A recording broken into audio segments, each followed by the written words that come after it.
आज जनतेने खंडोबा नगरमधील प्रभाग 9 मधील संपूर्ण जनतेने हा निर्णय घेतलेला आहे की तुम्ही गेले 30 वर्षापासून काम करताय.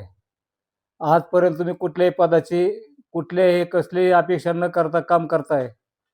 आज तुम्हाला उमेदवारी मिळो अथवा न मिळो, आम्ही तुम्हाला या बारामती नगर परिषद प्रभाग 9 मधून उभं करणार आहोत. जे काही तुमचा जे खर्च होणारा हे आम्ही खर्च करू, पण तुम्ही स्वतः या निवडणुकीला उभा राहा आणि आमच्या कामासंदर्भात तुम्ही पाठपुरावा करा, आमची कामे करा, हा आमचा आग्रह आहे. आणि तुम्ही स्वतः निवडून स्वतः उभा राहा असा त्यांनी निर्णय घेतला आहे. तुम्ही पक्षाबरोबर 30 वर्ष राहिला, हां. पक्षाने तुम्हाला जर नाकारले, का नाकारले असं तुम्हाला काय वाटतं की का आपल्याला नाकारले असेल? का आता पक्षाने आतापर्यंत आता काय सांगण्याची काय गरज सर्वांनाच माहीत आहे उमेदवारी कोणाला दिली जाते आणि कोणाला दिली जात नाही. मी एक सर्वसामान्य कार्यकर्ता आहे. आज गेले 30 वर्षापासून मी या भागामध्ये नॉन म्युनिसिपल भाग असल्यापासून आजपर्यंत नगरपालिकेत हा भाग गेलेला आहे. आजपर्यंत मी पक्षाचं काम करत होतो आणि करत राहिलो होतो. परंतु काय गोष्टी अडचणी आल्या, मग त्यांनी सांगितलं मला उमेदवारी नाकारली गेली. तरीसुद्धा मी डगमगता न करता लोकांनी मला आग्रह केला की तुम्ही स्वतः उभा राहा. हा पक्ष म्हणजे आम्हीच आहोत, आम्हीच मायबाप आहात. हे सर्व जनता, खंडोबा मायबाप हे माझाच पक्ष आहे. सर्वसामान्य कष्टकरी जनता आज यांनी मला स्वतः स्वखर्चाने माझा खर्च करण्याचा निर्णय घेतला आणि मला उमेदवारी साठी मला प्रयत्न केला आणि माझ्या पाठीशी खंबीरपणे उभं राहून मला त्यांनी साथ दिली.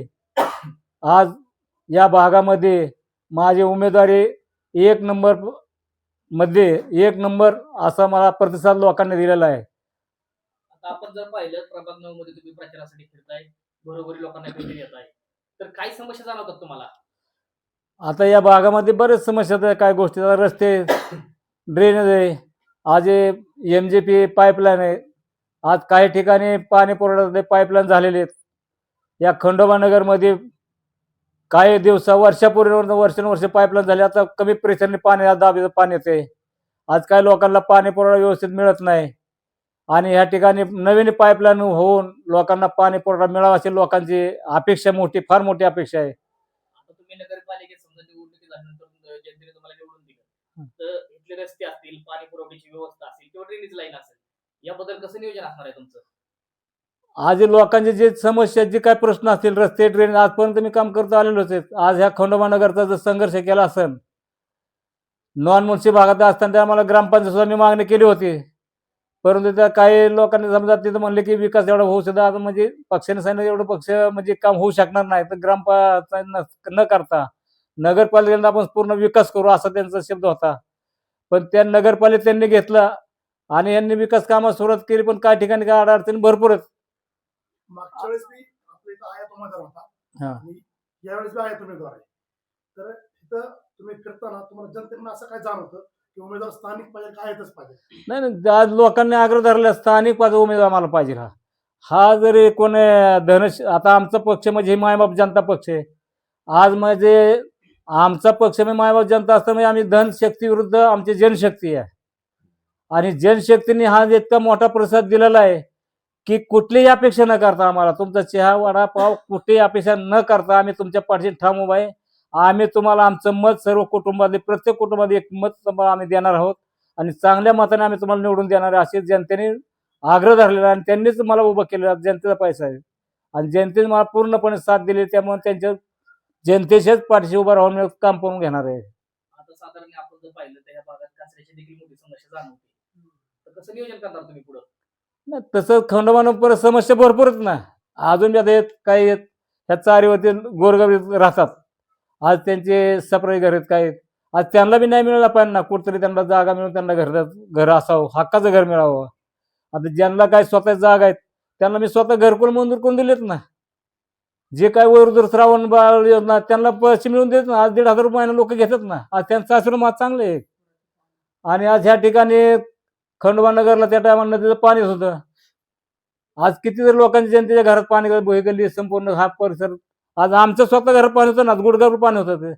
आज आमच्या घरात जरी पाणी असलं आम्ही न टाकता पण गोरगरिबाच्या घरी फिरून आमचे त्यांचे पंचनामा करून त्यांना पैसे मिळून दिले. त्यांना परिसरात तुम्ही पाहणी करा की ते नाव कोणा निघतात माऊली काळे म्हणणार आम्हाला त्यांना प्रयत्न केले पैसे मिळवून दिले. आज म्हणजे गोरगरिबासाठी बोलतोय आजपर्यंत करत राहिलो आज कुठल्या पेक्षा पद बीद काय नाही न करता मी आज काम करतोच की आज पक्ष श्रेष्ठींना माहिती आहे. पद नसताना तुम्ही एवढी सामाजिक कामं केली.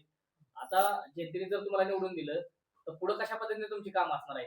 लोकांसाठी अजून नवीन नवीन तुमचे काय विजन असणार आहे, काय उपाययोजना असणार आहे? किंवा आज जरी लोक जनतेतून मला निवडून दिलं प्रभाग 9 मधून तरी जी काय लोकांची कामं असतील ती प्रत्येक कामात मी संघर्ष करत राहणारच आहे. काम लोकांचं आज 100 ना 100% काम होणार करणार देणारच आहे. तुम्ही काय नवीन विजनची काय संकल्पना केली आहे का? आता काय समजा युवकांच्या समजा असेल तर नोकरी संदर्भात युवकांसाठी रोजगाराचा रोजगाराचा विषय करणार, महिलांसाठी रोजगाराचा विषय ते करणार आणि रस्त्याचे काम करणार, महिला सुरक्षेसाठी प्रयत्न करणार.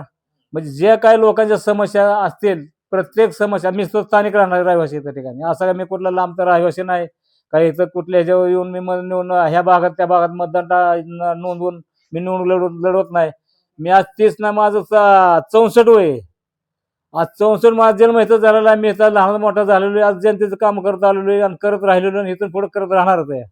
काही झालं तरी लोकांसाठी संघर्ष करत राहणार, जे काय समस्याचं काम करत राहणार आणि करणार. प्रस्थापित जे सत्ताधारी आहेत त्यांना डावलून तुम्हाला जनतेने संधी दिली हा. आहे त्या संधीचं सोनं तुम्ही करणार. करणार आपण जर पाहिलं आता उद्याच निवडणूक आहे हा. तर काय तुम्ही आव्हान किंवा काय संधी म्हणजे आव्हान मतदारांना करताय?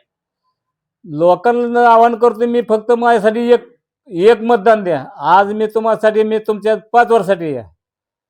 मी तुमच्यासाठी 5 वर्ष मला एक फुली आता एक मतासाठी द्यावं ना तुमच्या घरात एक फुली माझ्यासाठी आणि 5 वर्ष मी तुमच्यासाठी. मग आज 5 वर्षासाठी तुम्ही मला निवडून दिलं तर तुमची एकही समस्या राहणार असे मी प्रयत्न करणार आहे. तिथं शीज मी सर्वांसाठी आग्रहाची विनंती करतो. आज बऱ्याच लोकांनी मला प्रतिसाद दिला.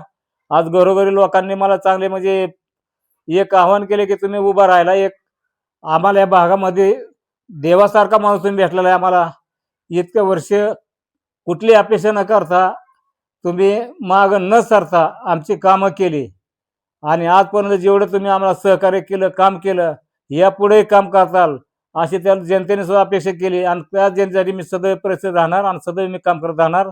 हीच माझी आज जनतेसाठी माझं आव्हान आहे. आणि त्याचमुळे प्रयत्न मी आज एवढे लोकांनी सांगितले की आज उद्याच आज शेवटचं आज 19 तारीख आज 5-6 वाजता प्रतिसाद सांगता होणारच आहे. आज ह्या ठिकाणी उद्या मतदान आहे. आज मतदान बघा जनता दाखवून देतील. आज मी आज धनशक्ती विरुद्ध हे जनशक्ती आमची आहे ना. आज जनशक्ती इतकी आमची उत्स्फूर्त आहे की चांगल्या मताने मला निवडून देणार आहेत. आज उद्याच मतदान आहे बघा. तुम्हाला 21 तारखेला मतदानातून कळेल की हा उमेदवार सर्वसामान्य माणूस हा गोरगरीब माणसासाठी किती प्रयत्न करतात आणि काय त्याचं मतदानातून दाखवून देऊन मला किती मतांनी चांगल्या मतांनी निवडून देतात हे तुम्हाला सर्वांनाच बघायला होणार आहेत. आणि सर्व पक्षांना त्या दिवस कळेल की हे खंडोबा नगरची जनता अडाणी नाही किती हुशार आहात. ही लक्ष्मी दारात आली तरी लक्ष्मी डावाली पण सर्वसामान्य कार्यकर्ता हा बिगर लक्ष्मी न देता आपण त्याला निवडून द्यायचे लोकांनी निर्णय घेतलेला आहे. त्याच्यासाठी ते चांगल्या पद्धतीने मतदान निवडून येणार आहे.